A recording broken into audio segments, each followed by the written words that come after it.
De fato, se desejarmos escapar à crença de que esse mundo assim apresentado é verdadeiro e não queremos admitir a permanência de sua percepção enganosa, devemos considerar a existência de pelo menos 3 mundos num só. O primeiro seria o mundo tal como nos fazem ver. O segundo seria o mundo tal como ele é.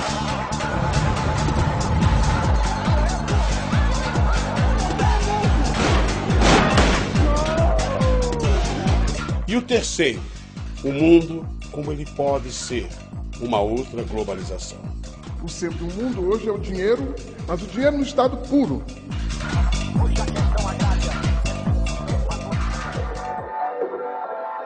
O consumo que é hoje o grande fundamentalismo.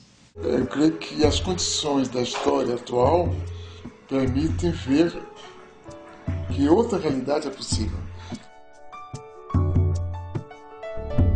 Recomeçar o debate da civilização.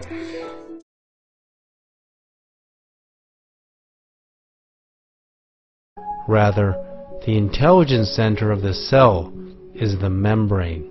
The membrane receives signals from our consciousness and writes the DNA code. For the first time in history, Dr. Bruce Lipton is proving that we can actually reprogram our DNA if we are dissatisfied with our blueprint, and broadcast a new message about ourselves to the universe. The fact is that the cell membrane of the human cell actually is an information processor. And what I ultimately realized in 1985 was that that processor had a very interesting and important definition. The definition of the membrane is it's a liquid crystal semiconductor with gates and channels.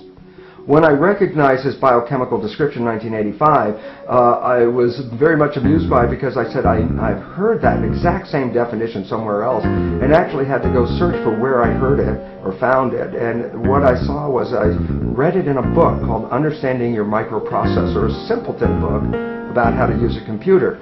Basically, the definition, liquid crystal semiconductor with gates and channels, is the exact same definition of a computer chip.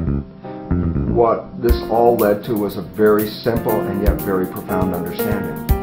The cell is an information processor because the membrane reads the environment and adjusts the biology. The nucleus of the cell with its genes represents a hard disk, and the genes are programs. Our old belief system is that the nucleus and its programs were read-only memory, so that whatever the genes are, that would be our fate. However, the new insights offered revealed that the nucleus of the cell was not read-only, it was actually read-write.